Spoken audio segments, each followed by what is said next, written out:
إن يوم الفصل ميقاتهم أجمعين.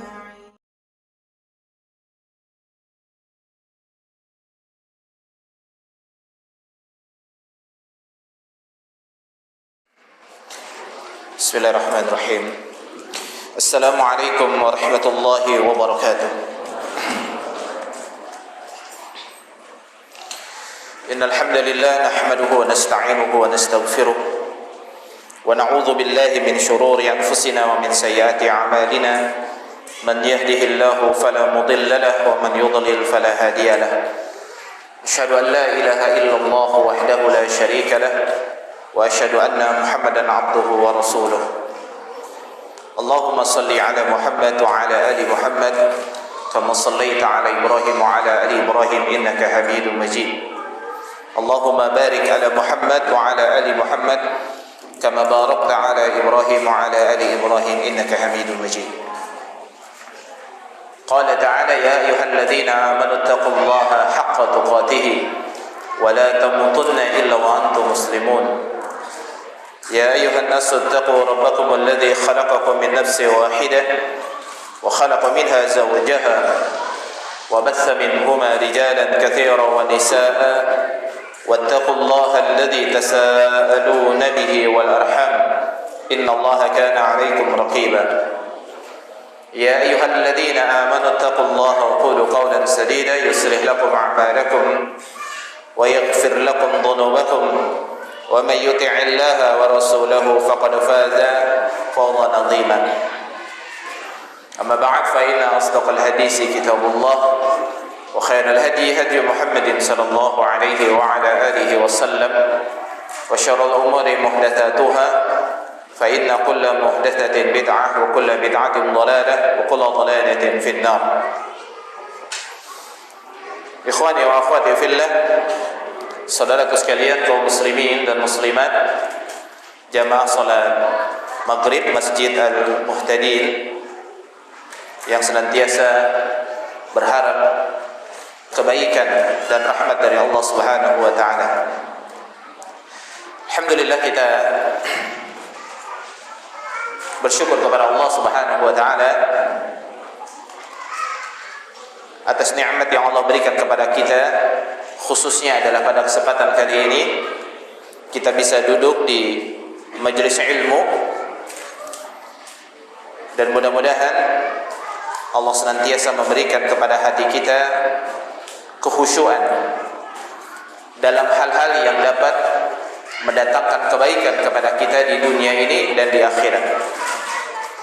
Karena kekhusyuan hati itu adalah merupakan tanda kebaikan yang Allah berikan kepada seseorang.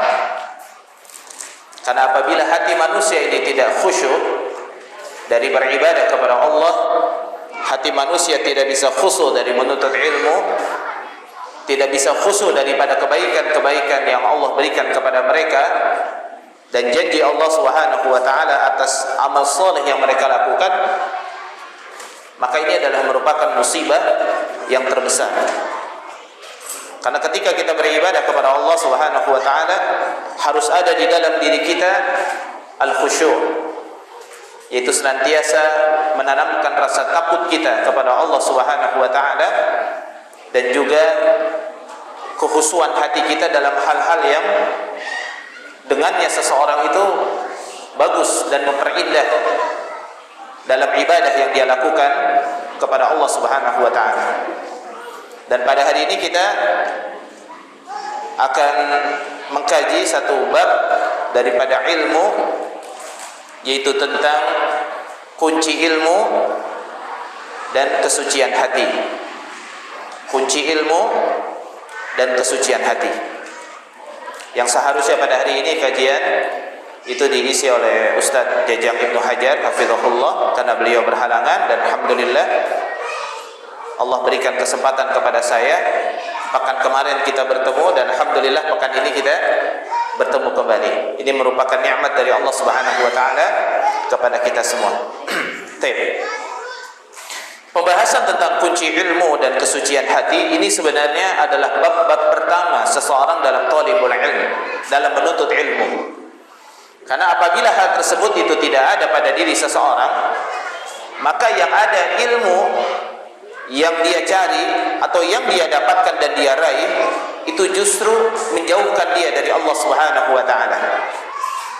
Karena sebagaimana dikatakan oleh para ulama, bukanlah ilmu itu bi kasratir riwayah, dengan banyaknya seseorang itu mengumpulkan atau menghafal riwayat-riwayat, tetapi ilmu itu adalah rasa takut kepada Allah Subhanahu wa taala. Karena ciri daripada ulama yang paling utama itu adalah tumbuhnya dalam dirinya rasa takut kepada Allah melebihi daripada manusia pada umumnya. Allah mengatakan innama yakhshallahu min ibadihi al-ulama. Orang yang paling takut dan paling besar rasa takutnya kepada Allah adalah para ulama. Karena para ulama ini mengetahui tentang surga dan neraka. Dia mengetahui tentang dalil, tentang at-tarhib.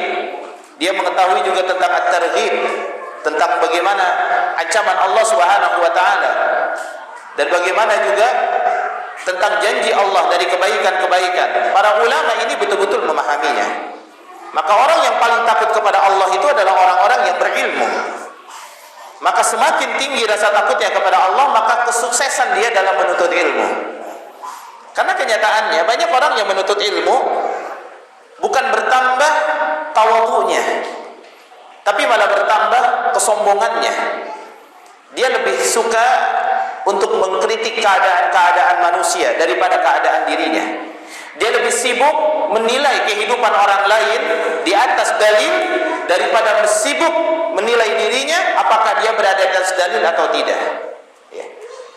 Dan banyak juga orang-orang yang menuntut ilmu bukan semakin tumbuh dalam dirinya kekhusyuan dalam beribadah, bukan semakin tumbuh dalam dirinya itu kebaikan-kebaikan, tapi malah justru lebih jahat lisannya, lebih buruk keadaannya, dan bahkan lebih buruk akhlaknya di tengah-tengah manusia. Padahal Nabi SAW adalah Nabi yang diutus oleh Allah Subhanahu wa taala, dan beliau mengatakan bu'itsu li utammima makarimal akhlak. Sesungguhnya aku diutus oleh Allah Subhanahu wa taala untuk memperbaiki akhlak manusia. Jadi manusia ini memiliki akhlak-akhlak yang mulia di sisi Allah Subhanahu wa taala, seharusnya itu ada. Maka saudaraku sekalian yang dirahmati oleh Allah Subhanahu wa taala, maka kunci ilmu ini harus benar-benar kita ambil. Dan saya mengambil dari pembahasan ini dari beberapa kitab para ulama, ya.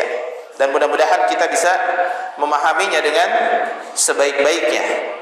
Dan yang terpenting daripada ini semua dikatakan oleh Syekh Shalih Al-Utsaimin hafizahullah taala, beliau mengatakan sesungguhnya orang yang tidak membersihkan wadah ilmu maka dia tidak akan pernah mendapatkan ilmu. Dan wadah ilmu itu adalah hati.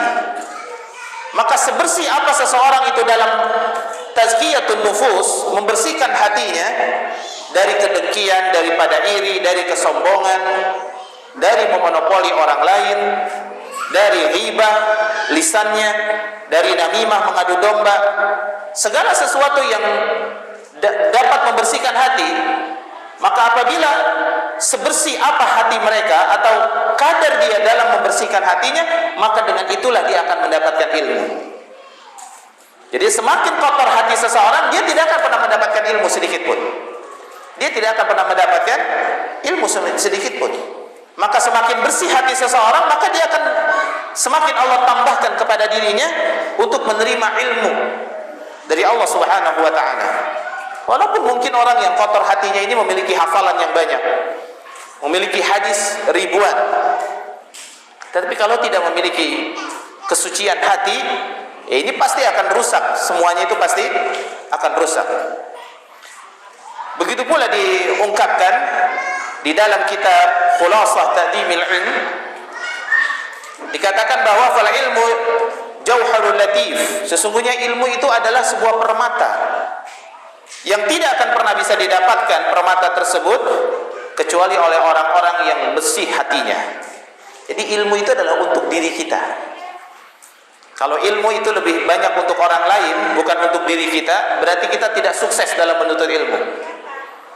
Ilmu yang kita dapatkan hanya ingin menjelekkan atau memburukkan citra orang-orang yang berbuat maksiat kepada Allah dan orang-orang yang bodoh. Misalkan, ya, untuk menghina orang-orang yang bodoh, untuk mengkritik dan menjelekkan dan memburukkan citra orang-orang yang berbuat maksiat, ini dikhawatirkan dia akan terkena satu hadis dari Nabi SAW. Dan ini dijelaskan juga oleh Syekh Muhammad bin Shalih Al-Utsaimin rahimahullahu taala tentang orang-orang yang mengejek atau menghina, membenci orang-orang yang berbuat maksiat. Ya. Maka bisa jadi kemudian kebencian dia bukan kebencian kepada orangnya, ya. Ini kebencian kepada orangnya ini, tapi bukan kebencian kepada maksiatnya. Kemudian dia membenci orang tersebut dan dia menghina orang tersebut, bisa jadi Allah Subhanahu wa taala memberikan hidayah kepada orang tersebut sehingga dia meninggalkan maksiatnya dan Allah uji kita dengan maksiat yang dia lakukan. Karena ada juga sabda Nabi sallallahu alaihi wasallam dan itu diungkapkan oleh Imam Qayyim Al-Jauzi rahimahullahu taala dalam Madarijus Salikin.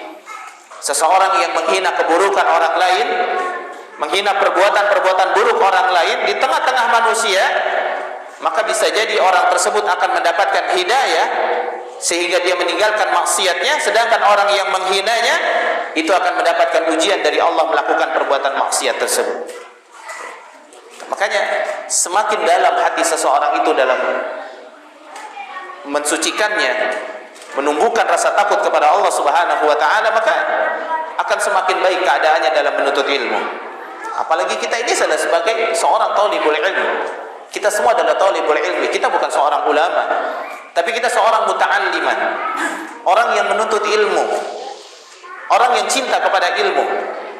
Maka bukti bahwa kita itu cinta kepada ilmu adalah dengan cara kita betul-betul mensucikan wadah ilmu tersebut, yaitu hati tersebut, daripada hal-hal yang dapat membuat ilmu itu tidak akan masuk ke dalam diri kita.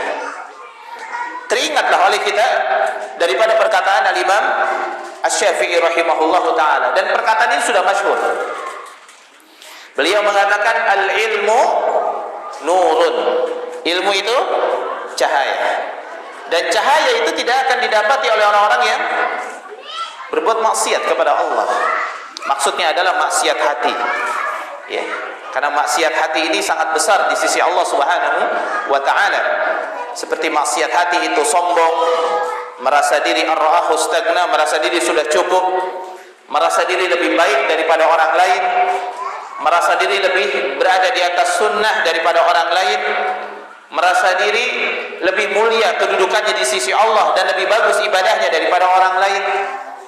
Sehingga ketika melihat ada orang lain salah dalam perkara ibadah, dia malah mencemoohnya, dia malah mencibirnya, bahkan kadang-kadang menajamkan pandangan kepadanya. Ini tidak dibenarkan kata para ulama. Misalkan ada orang yang salah dalam sholatnya, tidak sesuai dengan sunnah, kemudian kita tajamkan, oh ini orang nggak benar, ya.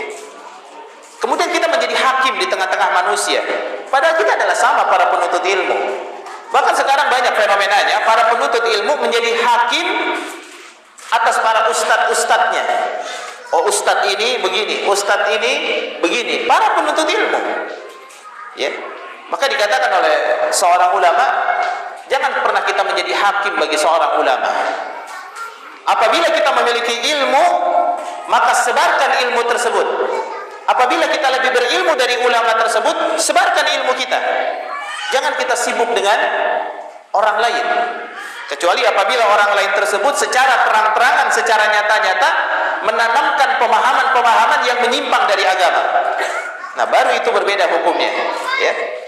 Kalau orang-orang yang sudah menyimpang dari pemahaman agama yang benar, dia sudah menyebarkan bid'ah, dia sudah menyebarkan kesesatan, dia sudah menyebarkan perbuatan-perbuatan yang menyimpang. Nah, barulah kita jelaskan kepada manusia sekedar apa? Perbuatan yang menyimpangnya, tidak melebih-lebihkan, tidak menambah-nambahkan biar manusia percaya. Tidak demikian. Makanya ilmu itu senantiasa memberikan kebaikan kepada orang-orang yang menerimanya. Maka kalau ada yang mengatakan saya menyampaikan ilmu, saya berdakwah, tetapi orang tua saya, teman saya tidak menerima dakwah saya, kita perbaiki cara dakwah kita, ya. Mungkin ada sesuatu yang kurang dari dakwah kita. Karena tidak mungkin Allah Subhanahu wa taala memberikan sebuah pahala yang besar. Yang sampai kata Nabi sallallahu alaihi wasallam, kalau seandainya satu orang yang mendapatkan petunjuk Allah Subhanahu wa taala dengan perantaraan kita, itu lebih baik daripada kita mendapatkan apa? Humurin na'am, unta merah. Lebih bagus daripada mendapatkan unta merah. Tidak mungkin pahala yang begitu besar ini diberikan kepada orang-orang yang culas, kepada orang-orang yang tidak berpijak di atas ilmu dan akhlak, ya. Karena seorang muslim itu yang paling besar ada pada dirinya dan yang paling dekat majelisnya dengan Nabi SAW itu adalah ahasinuhum khuluqa, orang yang paling baik di antara kita akhlaknya, ya. Dan ketika Nabi SAW ditanya tentang aksaru ma yudkhilun nas al-jannah, tentang orang-orang yang banyak masuk ke dalam surga itu siapa ya Rasulullah? Kata Rasulullah apa? At-taqwa. Yang pertama takwa, dan yang kedua husnul khuluq, akhlak yang baik. Takwa itu pada diri kita, ya. Dan ilmu ini akan menghantarkan seseorang kepada ketakwaan kepada Allah Subhanahu wa taala. Dan itu maksud beliau mengatakan kafa bi khasyatillahi ilman wa kafa bil iqtirari billahi jahlan. Sungguh kata beliau, cukuplah rasa takut kepada Allah, itu merupakan ilmu yang paling tinggi. Cukuplah rasa takut kepada Allah, itu merupakan ilmu yang paling tinggi, ya. Jadi kalau ilmu kita semakin banyak, hadir ke kajian semakin sering, tapi semakin jauh kita dari mengingat Allah, jauh kita dari kesucian hati, jauh kita dari rasa takut kepada Allah, tidak semakin bagus salat malamnya, tidak semakin bagus tangisannya pada malam hari, tidak semakin banyak bacaan Qur'annya, tidak semakin banyak hafalan Qur'annya, tapi malah semakin banyak musuhnya, semakin banyak kritik kepada manusia. Ini jadi masalah, ya. Jadi kadang-kadang ya dikatakan oleh para masyayikh itu, janganlah seorang penuntut ilmu itu sibuk dengan segala sesuatu yang bisa melalaikan dia dari ilmu, ya. Karena kalau sudah sibuk dengan kesalahan orang, pasti dia sibuk, tidak sibuk dengan kesalahan dirinya sendiri. Oh, orang ini, kampung ini sudah melakukan perbuatan yang begini. Padahal tidak ada hubungannya misalkan sama dia. Tidak ada orang juga yang bertanya tentang dia, ya, tentang masalah tersebut. Kemudian dia sibukkan dirinya dengan hal-hal tersebut. Ya.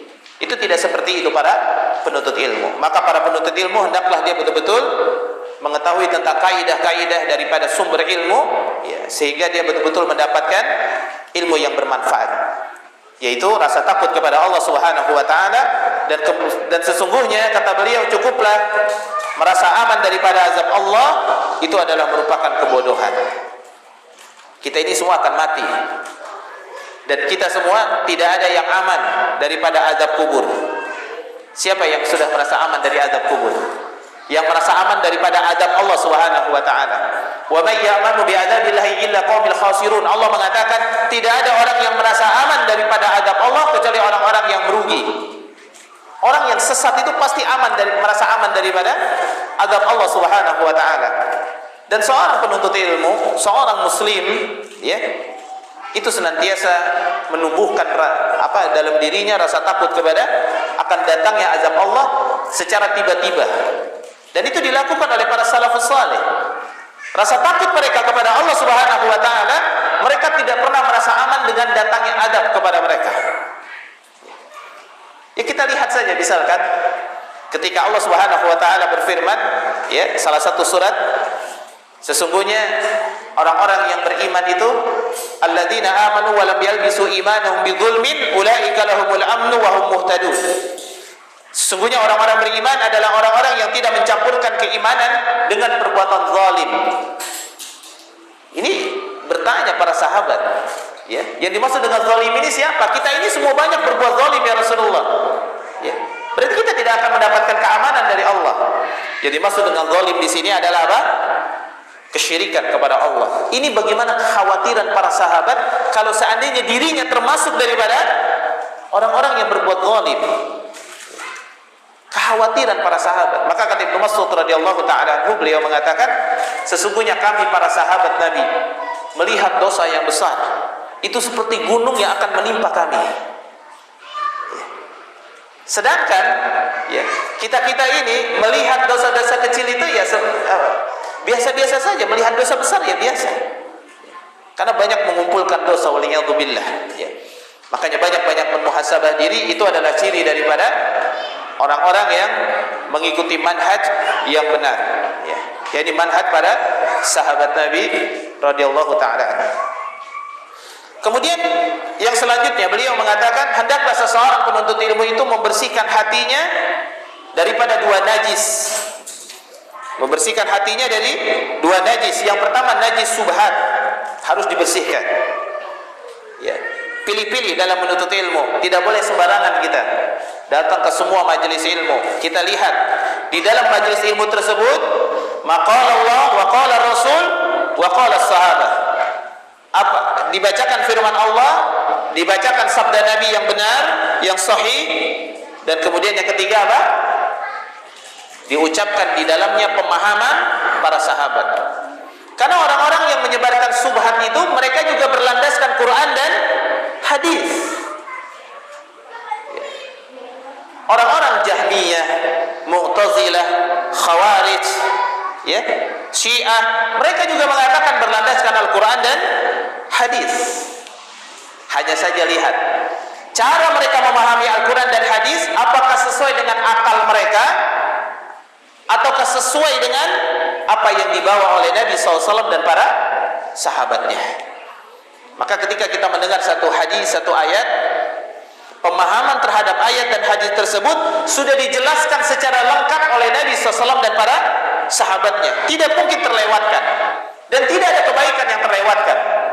Jadi kalau ada orang yang masih merasa bahwa Rasulullah tidak melakukan ini mungkin karena ini, dulu zaman sahabat tidak ada perbuatan-perbuatan yang begini, tidak ada hari raya yang begini, tidak ada amalan yang begini, mungkin sahabat tidak mengetahuinya, tapi ini kan kebaikan. Padahal apa kata Nabi SAW?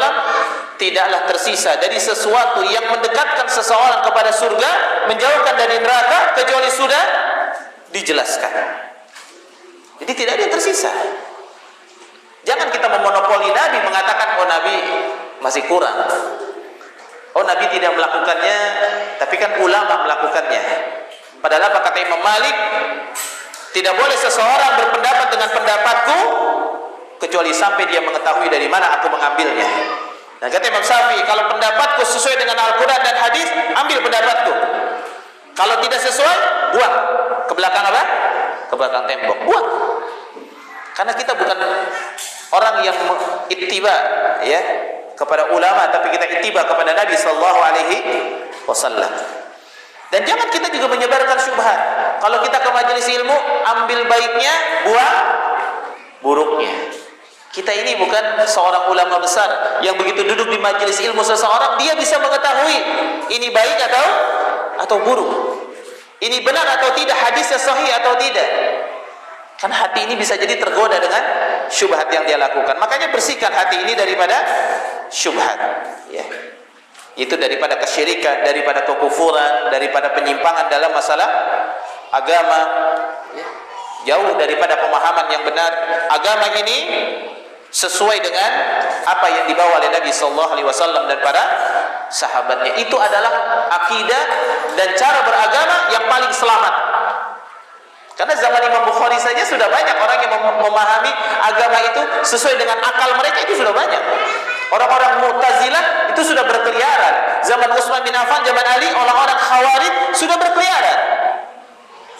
Bahkan zaman Ali bin Abi Thalib ada 12.000 orang-orang Khawarij yang mengkafirkan Ali bin Abi Thalib, memberontak kepada Ali bin Abi Thalib sebagai pemimpin yang sah pada saat itu. Tidak mau berbaiat kepada Ali, keluar mereka dari jamaah, didatangi oleh Ibnu Abbas. Ya, Ibnu Abbas ketika izin kepada Ali bin Abi Thalib untuk datang kepada orang Khawarij, Ali bin Abi Thalib hampir tidak mengizinkan. Kenapa? Ali bin Abi Thalib khawatir kepada Ibnu Abbas, bukan khawatir Ibnu Abbas dibunuh, tapi khawatir Ibnu Abbas terkena syubhatnya. Oh iya ya. Ya. Makanya Ali bin Abi Thalib sampai menunda. Dia melaksanakan sholat berjamaah sampai Ibnu Abbas itu datang, memastikan Ibnu Abbas itu benar sholat berjamaah bersama Ali bin Abi Thalib. Karena orang Khawarij ini udah gak sholat berjamaah lagi bersama kaum muslimin, dia bikin sendiri. Karena kenapa? Imamnya ini udah gak benar, ya. Seperti itu, makanya ditunggu sama Ali bin Abi Thalib. Ini syubhat. Jadi syubhat dalam masalah agama itu adalah merupakan najis yang berbahaya. Kalau sudah nempel, apa kata Nabi, apabila syubhat itu sudah keluar, itu tidak akan pernah bisa diangkat sampai datangnya hari kiamat. Makanya orang yang menuntut ilmu itu harus pilih-pilih dalam menuntut ilmu, ya. Harus pilih-pilih dalam menuntut ilmu, ya, sesuai dengan kaidah-kaidah para ulama. Dan yang kedua yang kita bersihkan adalah najis syahwat. Yang kita bersihkan adalah najis syahwat. Itu yang terpenting, ya. Penting bagi kita untuk membersihkan hati kita daripada syahwat, ingin sebuah kedudukan, ingin menjatuhkan orang lain, ya. Apa dikatakan oleh para ulama? Sesungguhnya keinginan seseorang itu terhadap satu kedudukan dan ingin menjadi seorang pemimpin itu adalah merupakan najis syahwat yang sangat berbahaya. Itu bisa menyesatkan orang yang memilikinya. Maka tidak boleh kita sebagai penuntut ilmu bersyahwat ingin menjadi pemimpin, ya. Tidak boleh kita bersyahwat ingin menjadi pemimpin. Tapi kalau pemimpin rumah tangga, ya itu berbeda lagi hukumnya, ya. Karena kita adalah pemimpin bagi istri kita. Istri kita juga pemimpin bagi anak-anaknya ketika orang suaminya tidak ada. Maka para wanita yang baik menjaga dirinya, taat kepada suaminya, dia suruh pilih pintu surga mana yang dia mau. Rasulullah mengatakan, ya, idza shallatil mar'atu khamsaha, seorang wanita yang sudah salat yang 5 waktu, wa shamat sahraha, dia sudah puasa di bulan Ramadan, wa hafazat farjaha, kemudian dia menjaga kemaluannya, dia taat, wa ata'at ba'laha, dia taat kepada suaminya, benar-benar ketaatan yang benar, maka qila lahu, dikatakan kepadanya, masuklah kamu ke dalam surga dari pintu mana yang kamu mau. Silakan. Ya. Seperti itu. Di pintu surga itu ada min samaniyati abwab, ada 8 pintu surga. Ya, ada 8 pintu surga. Sedangkan orang-orang yang bertauhid kepada Allah, dan dikatakan oleh para ulama 70.000 orang yang masuk surga tanpa hisab, tanpa azab, itu masuknya dari pintu aiman. Ya. Dan banyak sekali nama-nama daripada nama-nama surga. Baik. Saudara sekalian yang dirahmati oleh Allah Subhanahu wa taala. Jadi syahwat ini adalah kecintaan kepada dunia. Banyak orang yang menuntut ilmu tapi ingin mendapatkan dunia, agar dihormati, agar dimuliakan oleh orang lain, agar nanti dia bisa menjadi orang yang kaya raya, agar dia bisa menjadi orang yang terpandang. Tidak perlu demikian. Tidak perlu meniatkan untuk menuntut ilmu biar menjadi orang-orang yang besar. Tidak perlu. Karena kenapa? Dengan menuntut ilmu, yang kitanya dulunya adalah orang yang kecil, itu bisa menjadi orang besar dengan sendirinya, dengan ilmu. Sebagaimana Urwah bin Zubair, dia mengatakan kepada anaknya, kalau sekarang kamu menjadi orang yang paling kecil, sighar kaum, orang yang paling kecil di kalangan kaum kamu, maka dengan menuntut ilmu, kamu akan menjadi orang yang besar di tengah-tengah masyarakat dengan ilmu.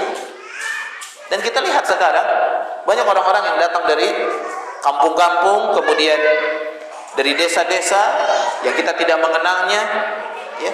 Kemudian dia sampai kuliah di Madinah, ya, atau kuliah di mana saja, kemudian dia menjadi seorang ulama, menjadi seorang ustaz.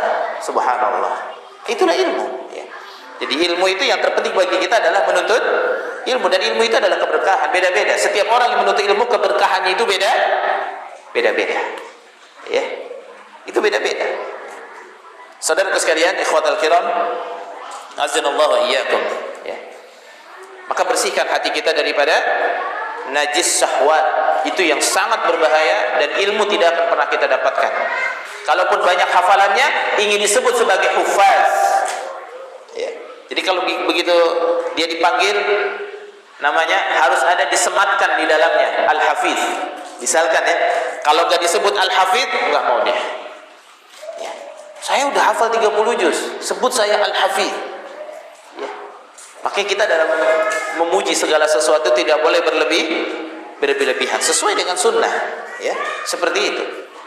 Tentang dia ustadz di tengah-tengah masyarakatnya, kemudian ada orang yang manggil dia Pak atau Bang atau Mas, dia nggak suka. Saya ini ustadz, masa dipanggilnya Bang apa Pak? Kalau masalah orang lain tidak beradab, itu urusan orang lain. Cara memanggil kita, kita tidak perlu memposisikan diri kita sebagai orang-orang yang mulia di tengah orang-orang yang tidak kenal dengan kita. Kalau ada orang yang tiba-tiba manggil kita ustadz, siapa? Dia bukan murid saya, dimanggil saya ustadz. Oh, berarti ini ada sesuatu. Ya. Berarti ada sesuatu. Dia khawatirkan pujian tersebut berlebih-lebihan. Ya. Makanya salah satu daripada yang harus dijaga oleh para ulama itu adalah dia dipanggil alim oleh orang yang tidak mengenal dirinya. Kalau dulu para ulama, ya, seperti misalkan contoh Yahya bin Ma'in, Ali Al-Madini. Satu ketika dia datang ke salah satu kota di Basrah, kemudian dia sholat di masjid. Ba'da sholat di masjid, ada seorang pemuda yang berdiri. Ketika pemuda ini berdiri, dia membacakan hadis, haddatsana. Ya, diceritakan kepada kami, sampai kepada dua nama ulama ini.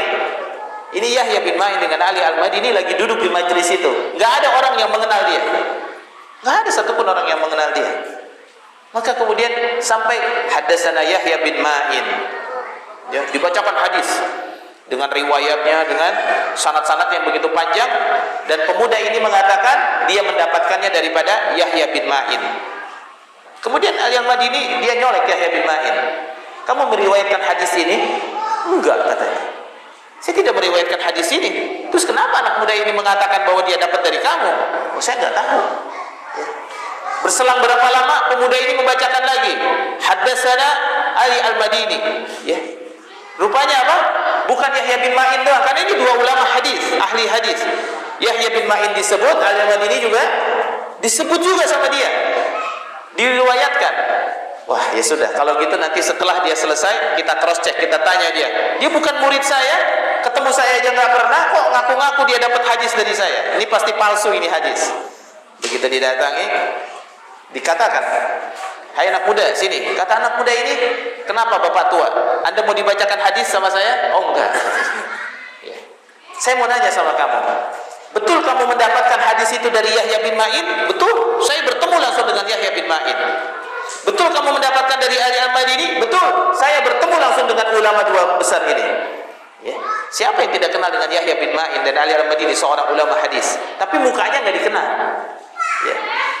Maka kemudian Yahya bin Ma'in mengatakan, saya Yahya bin Ma'in dan ini adalah Ali Al-Madini. Apa kata pemuda ini? Semua orang yang saya temui, mereka mengaku Yahya bin Ma'in dan mereka mengaku sebagai Ali Al-Madini. Kamu juga ngaku-ngaku kayaknya, begitu. Ini subhanallah. Ya sudah. Para ulama memang seperti itu keadaannya. Ya. Makanya kita sebagai para penuntut ilmu, hendaklah kita betul-betul teliti dalam menuntut ilmu. Jangan kalau sudah rawahul Bukhari udah langsung dipercaya aja. Kalau kita punya kitab Bukhari, buka. Ya. Kita ada rezeki, beli kitab Imam Bukhari, kita baca dari awal sampai akhir. Jangan baca yang tebalnya dulu, baca saja mukhtasarnya dulu. Karena sumber ilmu itu adalah mukhtasarnya. Kita punya mukhtasarnya dulu, jangan punya kitab-kitab yang besar-besar dulu, nanti tidak dibaca. Kita tidak bisa menyerap ilmu. Kemudian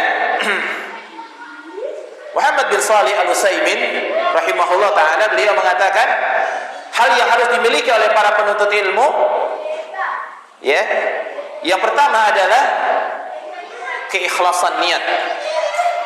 Yang pertama, seorang penuntut ilmu diwajibkan memiliki keikhlasan niat. Kalau tidak ikhlas niatnya, ini jadi masalah. Dan menuntut ilmu, orang yang sudah beberapa kali menuntut ilmu, dia dituntut keikhlasannya lebih baik daripada orang yang baru datang. Karena orang yang baru datang, dia belum mengetahui tentang ikhlas. Kita jangan paksa dia, kalau menuntut ilmu itu yang ikhlas. Dia belum tahu tentang ikhlas. Ya. Banyak orang yang belum tahu tentang ikhlas, tapi sudah diajarkan, sudah dibilang kamu harus ikhlas. Ikhlas apa? Ya. Nah, seperti itu. Jadi kita harus dalam menuntut ilmu itu harus benar-benar karena Allah Subhanahu wa taala, agar Allah memberikan kepada kita kebaikan yang besar daripada ilmu tersebut. Apabila seseorang penuntut ilmu tidak menanamkan keikhlasan pada dirinya, atau dia menuntut ilmu karena ingin mendapatkan dunia, atau karena ingin mendapatkan syahadah. Syahadah itu apa? Ijazah, ya, atau mendapatkan ifadah, atau mendapatkan tazkiyah, rekomendasi. Dia hadir ke majelisnya ustaz, tujuannya ingin direkomendasikan. Dia mengenal seorang ustaz biar direkomendasikan, ya. Banyak seperti itu, ya. Jadi ingin mendapatkan rekomendasi dari ustaz, atau ingin mendapatkan syahadah saja, atau ingin mendapatkan ijazah saja, bukan karena Allah Subhanahu wa taala, ya, maka mereka tidak akan mendapatkan ilmu yang dimaksud itu sendiri, ya. Berbeda apabila seseorang itu niatnya karena Allah, kemudian dia nailus syahadah, dia mendapatkan ijazah, ya, sehingga dia bisa bermanfaat kepada manusia atau bisa meneruskan dia dalam menuntut ilmu dengan ijazah tersebut, maka itu berbeda hukumnya, ya. Ini dijelaskan oleh beliau. Maka sesungguhnya keikhlasan dalam menuntut ilmu itu adalah merupakan perkara yang sangat penting sebelum seseorang itu menuntut ilmu. Ikhlas dulu, ya. Menuntut ilmu jangan karena wah saya nanti hadir ke kajian, atau bawa istri saya ke kajian biar dia dengar kajian, biar dia dapat hidayah. Contoh misalkan, ya, kadang-kadang banyak orang yang menyuruh orang lain untuk hadir ke kajian, tapi tujuannya itu adalah biar dia dapat tausiah, bukan dirinya dapat tausiah. Ini bahaya yang seperti ini, ya. Ini bahaya sekali. Banyak orang yang datang, ya. Banyak yang bertamu ya ke saya, Ustaz, nih saya bawa teman saya nih, dia masih main riba ini Ustaz, tolong dikasih nasihat, gitu ya. Oh Masya Allah, nasihat ini buat umum, bukan hanya buat orang ini, buat antum juga. Wah kalau aneh mah udah jauh dari riba Ustaz. Bisa jadi antum jatuh lagi ke dalam riba kalau antum hanya mengejek orang-orang yang berbuat riba. Oh Insya Allah enggak Ustaz, ya.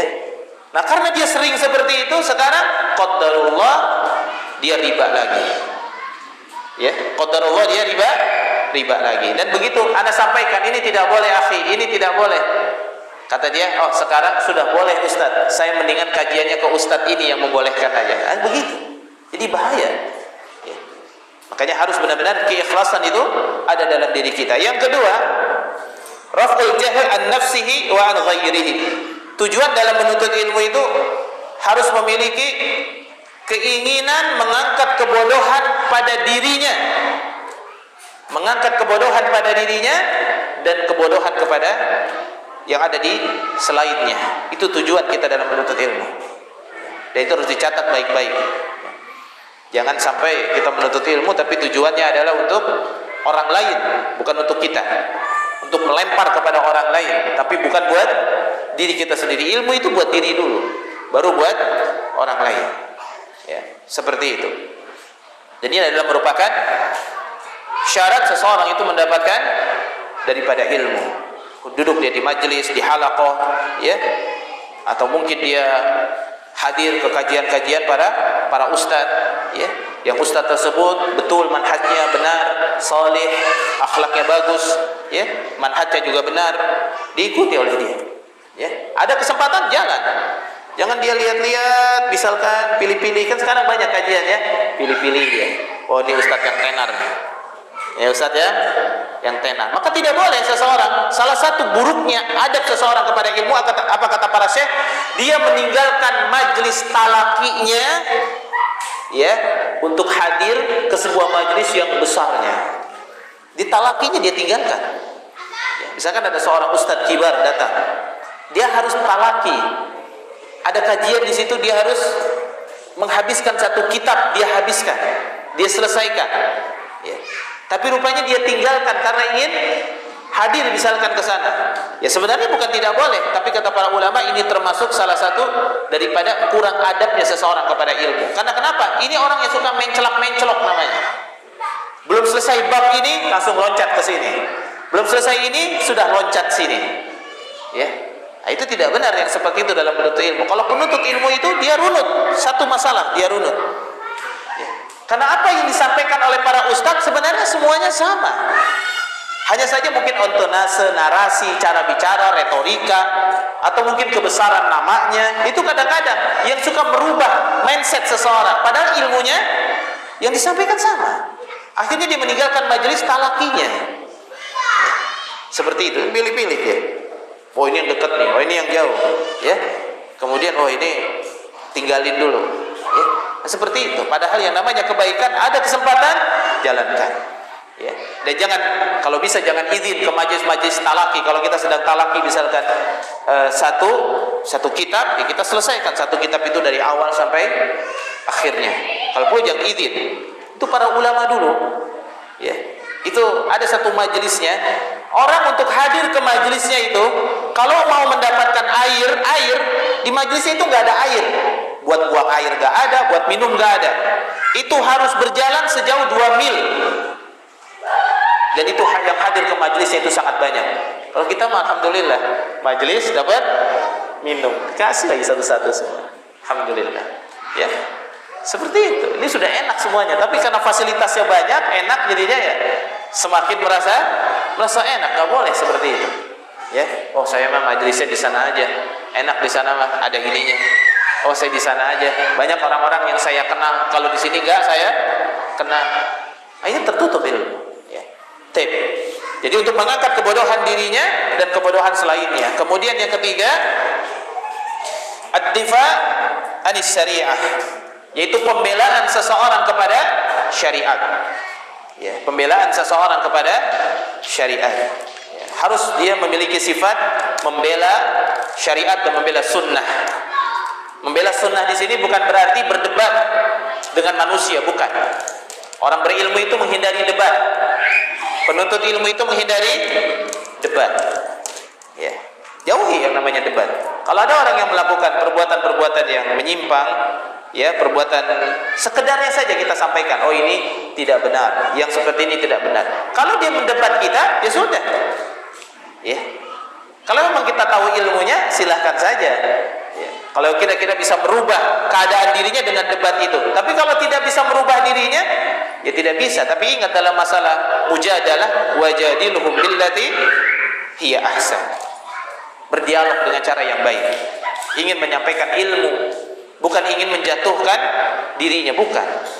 Kita lebih suka dia mendapatkan hidayah Allah daripada dia kalah dalam debat ini.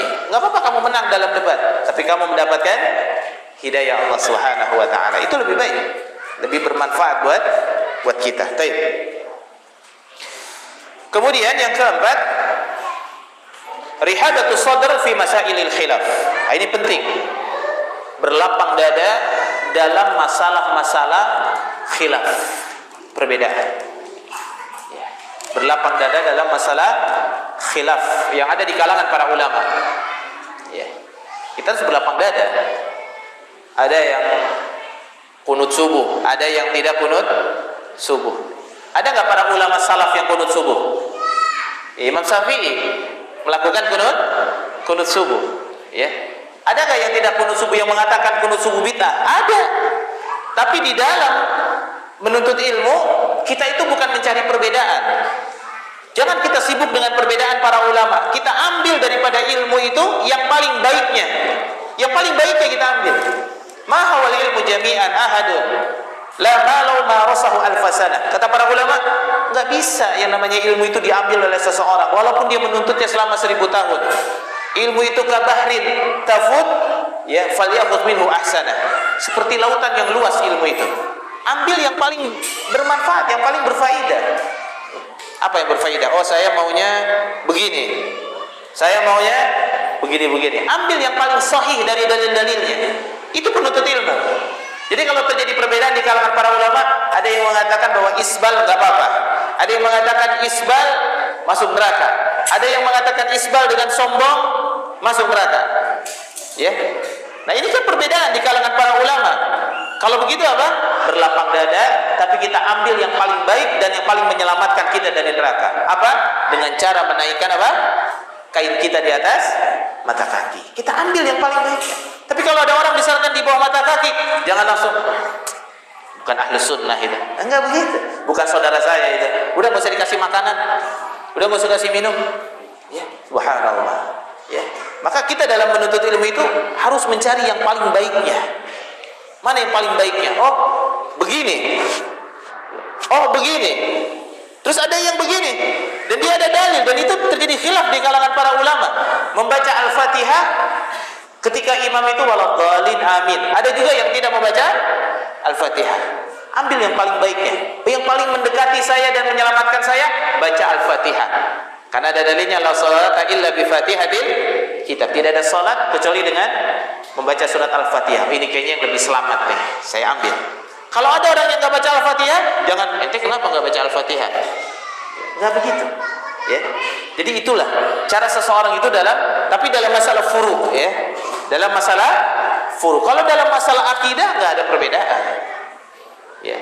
Akidah itu tidak ada perbedaan. Tapi kalau dalam masalah ibadah, ya para sahabat saja ada perbedaan di kalangan para sahabat Nabi. Itu ada perbedaan. Ada yang mendahulukan misalkan haji qiran, ada yang mendahulukan haji tamattu, ya. Seperti itu. Itu perbedaan di kalangan para sahabat Nabi. Jadi dalam masalah ini kita mengambil hukum yang paling baik, tetapi apabila ada yang berbeda dari kita harus berlapang dada. Ya. Jangan dikit-dikit mengeluarkan seseorang dari ahlu sunnah. Ini banyaknya fenomena para penuntut ilmu. Dikit-dikit dia udah bukan sunnah. Dia bukan sunnah, tapi dia sholat. Orang yang masih sholatnya benar, berjamaah di masjid, ya, hanya ada sedikit kesalahan, dikeluarkan dia dari ahlu sunnah. Naudzubillah min dzalik. Ini tidak dibenarkan dalam masalah menuntut ilmu. Ya, seperti itu. Adapun mengenai masalah tahdzir yang dilakukan oleh para ustadz, ya, kita lihat tahdzir tersebut dengan ilmu atau tidak. Bisa jadi ustadz tersebut belum mendapatkan informasi yang valid tentang ustadz ini, tapi yang dia tahu tentang ustadz ini begini, berdasarkan khobar, cerita dari orang-orang dan dari murid-muridnya. Kemudian dia melakukan tahdzir. Jangan ikuti majelis ustadz ini, jangan ikuti majelis ustadz ini. Lihat, sebagai seorang penuntut ilmu, ya, kita lihat dulu. Mungkin ada ijtihad dalam tahdzir tersebut yang kurang pas, ya. Itu seperti itu dalam masalah ini. Harus kita berlapang dada, ya. Dan menyampaikan ilmu itu harus yang benar, ya. Tidak sembarangan dalam menyampaikan ilmu itu, ya. Kalau kita ingin tergesa-gesa, ingin menyampaikan semua sunnah kepada manusia agar manusia jauh daripada perbuatan hawa nafsu, perbuatan bid'ah, ya manusia belum mengenal tentang itu. Ada orang yang melakukan penyimpangan langsung dihabiskan masalah penyimpangannya. Ya. Ini bahaya yang seperti itu. Maka dalam dakwah itu harus ada namanya tahapan-tahapan dalam dakwah. Ya. Kita ajarkan tauhid dulu. Kalau sudah tauhid, masuk ke dalam dirinya ilmu akidah yang benar, tauhidnya sudah lurus, wala dan baroknya benar, yang dia cintai hanya Allah, Rasulullah dan orang-orang yang beriman. Yang dia cintai adalah ilmu, yang dia benci adalah kekufuran, kesyirikan. Dia akan benci kepada perbuatan apa? Bid'ah. Kalau dia sudah senang dengan sunnah, oh sunnah itu begini. Oh saya cukup dengan sunnah, nggak perlu dengan yang lain. Oh cukup saya mengikuti Nabi dan para sahabat, nggak perlu ngikutin yang lain. Seperti itu. Jadi tauhid diajarkan. Ya kalau sudah tauhidnya belum beres, ya, ininya belum, sunnahnya belum paham, ya, masih suka taklid, masih suka ikut-ikutan misalkan, langsung, ya, kita tidak jelaskan dengan ilmu, tapi malah menghina, naudzubillah min dzalik. Apalagi sampai sekarang fenomena thalibul ilmi suka bikin surat pesanan kepada para ustadz. Ustadz di sini diinin aja ustadz. Nah ini fenomena ini diatur-atur, ya. Ya. Orang-orang yang orang-orang yang menyampaikan ilmu diatur-atur, padahal ustadz itu tidak mengetahui tentang keadaan di sana. Ya. Makanya hendaklah kita betul-betul menjadi seorang yang mengikuti as-salaf secara benar. Ya, bagaimana Anas bin Malik, bagaimana kelembutan Abu Hurairah, bagaimana kelembutan Ibnu Abbas dan lain sebagainya.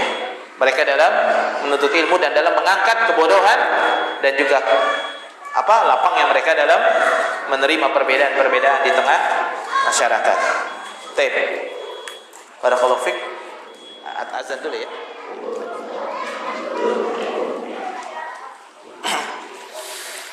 Barakallahu fiik.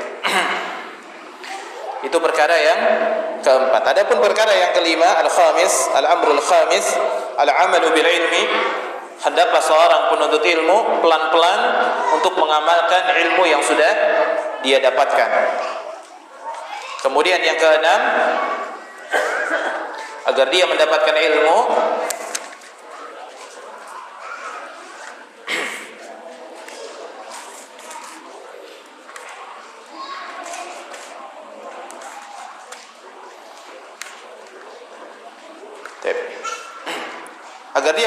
ilmu yang bermanfaat, maka hendaklah dia berdakwah kepada jalan Allah Subhanahu wa taala. Berdakwah kepada jalan Allah Subhanahu wa taala. Dan dakwah ini adalah perkara yang sangat penting dalam menyebarkan ilmu. Kata Nabi sallallahu alaihi wasallam, kalian mendengar dari saya, kemudian mereka mendengar dari kalian, dan orang-orang itu mendengar dari orang-orang yang mendengar dari kalian. Jadi ilmu itu disampaikan secara jelas, ya. Makanya dalam masalah ilmu ini adanya talaqi, adanya sima, ya. Adanya mendengar, kemudian talaqi dalam masalah-masalah ilmu. Maka dakwah kepada jalan Allah ini perkara yang sangat penting agar ilmu itu dia dapatkan secara baik. Dan dakwah ini tidak perlu orang yang sudah suci baru dia berdakwah, tidak, ya. Oh, saya masih banyak berbuat maksiat, saya mau berdakwah, boleh atau tidak? Ya boleh, dakwah itu kapan saja boleh. Tapi berbeda-beda. Kalau para ustadz dia berdakwahnya dia menyampaikan ilmu. Ya, sedangkan kalau awam atau thalibul ilm itu dia bukan menyampaikan ilmu, tetapi dia mengajak orang lain untuk menuntut ilmu. Biarlah para ustadz yang menyampaikan. Jangan coba-coba dia menyampaikan hal-hal tersebut kepada manusia. Ya, padahal dia tidak mengerti. Karena banyak sekarang para thalibul ilm dia belum mengetahui tentang ilmu yang benar, kemudian dia coba-coba untuk menyampaikan.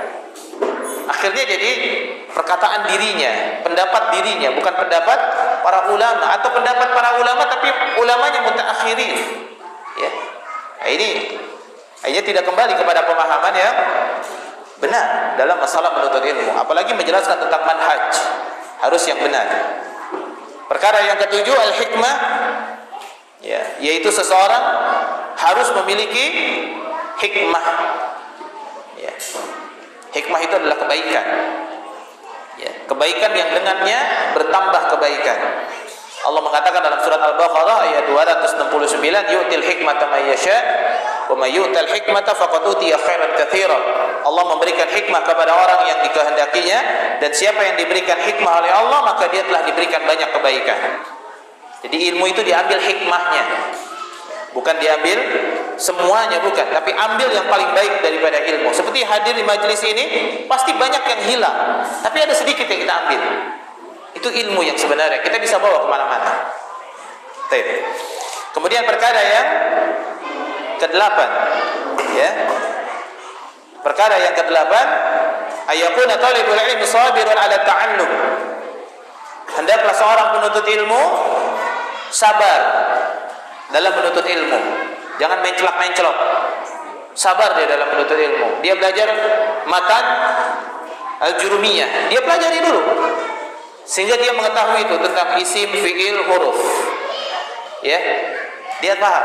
Baru dia naik lagi ke atas. Jangan tiba-tiba jurumiyah baru sebagian langsung ke qatun nada misalkan, atau langsung ke kitab-kitab yang lain.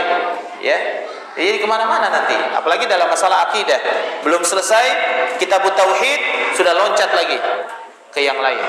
Akidah itu kan ada tahapannya. Dari kitab tauhid dulu kita mengenal tentang la ilaha illallah, usulus salatah, ya. Kemudian sittatul mawadi min syiratin nabawiyah, kemudian nawaqidul Islam, kita pelajari secara bertahap, ya.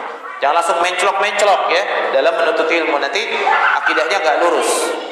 Kemudian yang ke-8, sekarang ke-9, ya, ihtiramul ulama wa taqdirihim, memuliakan para ulama, ya, dan juga senantiasa menyertai para ulama dalam majelis ilmu, ya. Memuliakan para ulama dan menyertai para ulama. Perkara yang ke-10, at-tamassuk bil kitabi wa sunnah. Para penuntut ilmu harus benar-benar berpegang teguh kepada kitab Allah dan sunnah. Enggak boleh kepada yang lain. Penuntut ilmu enggak boleh membuat ajaran-ajaran baru, amalan-amalan baru, ibadah baru, tidak boleh. Penjelasan-penjelasan baru tentang Al-Quran tidak boleh. Karena penjelasan tentang Quran sudah dijelaskan oleh Rasulullah dan para sahabatnya. Tidak ada manhaj baru, tidak ada akidah baru, tidak ada pemahaman baru dalam agama. Semuanya sudah dijelaskan oleh para salafus salih. Itulah cara beragama yang benar, paling selamat. Jadi tidak mengikuti yang lain. Perkara yang ke-11, al-hadi asar, ya, at-tasbit was-sabat, ya. Senantiasa dia menguatkan dirinya dan juga berkuat diri dengannya, berpegang teguh kepada adab dan berpegang teguh kepada keteguhan hati dalam menuntut ilmu. Dan perkara yang terakhir, al-hirs ala fahmi muradillahi ta'ala wa muradir rasul. Benar-benar dia bersungguh-sungguh untuk mengetahui tentang muradillahi ta'ala wa muradir rasul, ya. Ini perkara dalam menuntut ilmu ini yang paling penting, ya. Ya. Yaitu pemahaman tentang apa maksud daripada Allah menurunkan dalil dan apa maksud Rasulullah menurunkan dalil. Jadi tahu tentang nas-nas itu bukan sekedar dibaca, tapi dia tahu pemahaman daripada nas-nas tersebut, ya, sesuai dengan pemahaman yang benar, bukan pemahaman katanya. Menurut ustadz ini, ya, begini. Nah, itu tidak dibenarkan, ya, dalam menuntut ilmu, ya. Dia harus benar-benar mengetahui kenapa Allah menurunkan dalil dan apa maksud dalil dan apa maksud hadis. Dan itu sudah dijelaskan oleh Nabi. Jadi tidak punya penjelasan sendiri atau punya pemahaman sendiri. Bismillahirrahmanirrahim. Barakallahu fikum. Kita tanya jawab sedikit. Menuntut ilmu umum yang ada di saat ini seperti TK, SD, SMP, SMA, bagaimana Ustaz? Ya dibolehkan, ya, dibolehkan. Walaupun memang hal tersebut dahulunya memang tidak ada. Pertama kali dibuat itu adalah kutab, ya. Jadi ada majelis-majelis ilmu yang dibuat kutab gitu, ada halaqah-halaqah, ya. Tapi dalam masalah menuntut ilmu, kaidahnya kalau memang ilmu tersebut apakah ilmu umum yang bermanfaat untuk agama kita, maka kita lakukan. Seperti ilmu dokter, kedokteran itu ilmu umum, tapi bermanfaat untuk kaum muslimin, kita menuntut ilmu dengannya. Arsitek, apalagi ilmu tentang servis motor, servis mobil, bermanfaat buat kaum muslimin, tidak jadi masalah, ya. Jadi semua ilmu yang bermanfaat untuk kaum muslimin, maka boleh kita mencarinya. Tapi yang terpenting adalah ilmu akidah yang harus ada. Tidak boleh seseorang sudah menuntut ilmu tentang fokus di bidang kedokteran, fokus di bidang pilot, fokus di bidang mesin, tapi dia tidak paham akidah, dia tidak mengetahui tentang ibadah. Ini bahaya ini. Kata Nabi SAW, sesungguhnya Allah membenci, ya, orang-orang yang banyak berdusta dan banyak sombong. Malam harinya seperti bangkai, siang harinya seperti keledai. Malam hari nggak bangun dia sholat malam, siang harinya seperti keledai, nyari duit terus, ya. Kemudian dia mahir dalam perkara ilmu dunia, bodoh dalam perkara akhirat. Allah benci dengan orang yang demikian, ya. Tapi kalau ilmu dunia kita bermanfaat, ingat, sebelum mencari ilmu dunia, cari dulu ilmu akhirat. Makanya para pilot, para dokter, para perawat, belajar ilmu akidah yang benar. Karena apa? Itu yang akan ditanya oleh Allah di dalam kubur nanti. Man rabbuka madinuka, ya, man nabiyuka, itu yang ditanya sama Allah. Ya, bukan kamu sudah belajar apa aja, bermanfaat banyak apa enggak. Seperti itu. Jadi menuntut ilmu ini tidak jadi masalah, TK, SD, SMP, SMA dan seterusnya, ya. Dan pertanyaan yang kedua, ini masalah keikhlasan. Ini insyaallah mudah-mudahan kita bisa mengenal tentang masalah keikhlasan dari majelis-majelis ilmu dan juga dari para asatidzah. Semoga Allah Subhanahu wa taala memberikan kebaikan pada kita. Innahu waliyyu dzalika wal qadiru alaihi. Wallahu taala bissawab. Kita akhiri dengan subhanakallahumma bihamdika asyhadu an la ilaha illa anta astaghfiruka wa atubu ilaik. Wassalamualaikum warahmatullahi wabarakatuh.